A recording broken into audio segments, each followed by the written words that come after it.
Thank you very much. As you know, LittleBigPlanet was a very ambitious game for our small team. It focused on Sackboy playing through a simple platformer story which introduced the world to play, create, and share. So in LittleBigPlanet 2, we're staying true to that ethos of play, create, and share. But we're also, as you may have seen in the announcement trailer, massively expanding all of these areas, adding features like the Sackbot non-player characters, or character enhancements like the grapple hook, creative features from filmmaking tools to the 6-axis direct control seat, as well as a load of new community and share features that integrate with the web. But in the end, all of this just comes down to one thing: making fun games. And now you can make any kind. It's a true platform for games. Whether you want to make an RTS, an RPG, a puzzle, a racing game, or even a shooter. So today we're going to focus on that breadth and the new competitive scoring modes, which we showcase how easy it is to bring competition into LittleBigPlanet. I'd like to show you, with the help of my friends here, some examples we've just picked out for you live on stage.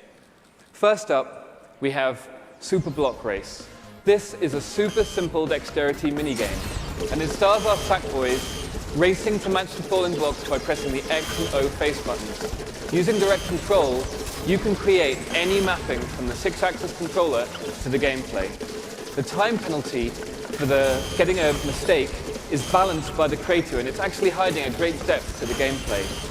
It was a great way to create a simple piece of gameplay mechanic with just a few physical tools that you'll be familiar if you've ever used Pop-It in LittleBigPlanet 1. With the new competitive scoring, each player gets their own score, which can be set by the creator. And at the end of the level, here in 2 seconds, you get presented with a neat map so that the winner can celebrate the style. So next up, we have Crashy Crash.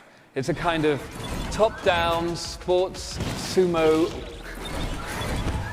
And in this level, these guys are just trying to bump each other out of the ring. But what the creator's done here is add X and mapped it to give a boost, which adds an element of strategy. Again, it's a really simple game mechanic that was great fun to create using the physical tools. This level also to any piece of the world and make it move exactly how you want, ranging from the central spawn point, which moves objects between layers, to any kind of motion that you can imagine. Once again, at the end of the level, you get a neat grid showing who did what to who and who's the ultimate winner. Lastly, I'd like to introduce you to the glorious chaos of multiplayer competitive action in this Rocket Arena level. This is actually the easiest one to build, simply placing objects in the world, setting gravity to low, and using a new character enhancement called the Creatinator. So players out there who've played LittleBigPlanet will be soaking up all of the new features here, but the Creatinator is a hat which you put on Sackboy and you can set to emit any object, from cows to flowers to rockets in this case. I think let's see who's doing the best. Come on, Green, you're on 0, 0 point. Keep going.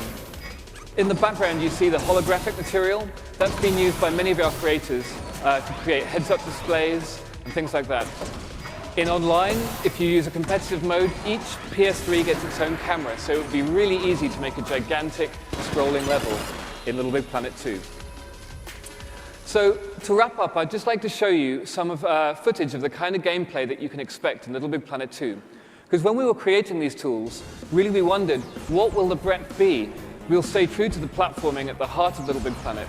So what we did was invite some of the top creators down to the Media Molecule offices, and we just gave them 24 hours to run wild with the new tools. We did not give them any tuition or any help. They'd seen nothing. And this is all unedited footage created in one night by some guys ranging from a kind of gallery shooter here. Sackboy is doing way more than just platforming.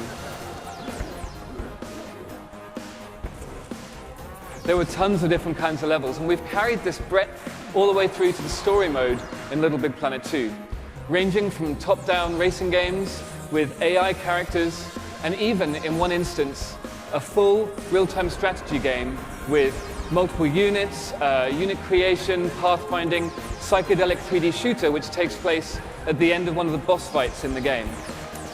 What you just saw was an example of the breadth of the in-game tools, the things that we use at Media Molecule and which our fans and our creators use also, ranging from custom HUDs to all of those features in the RTS. It's super easy, and it looks beautiful.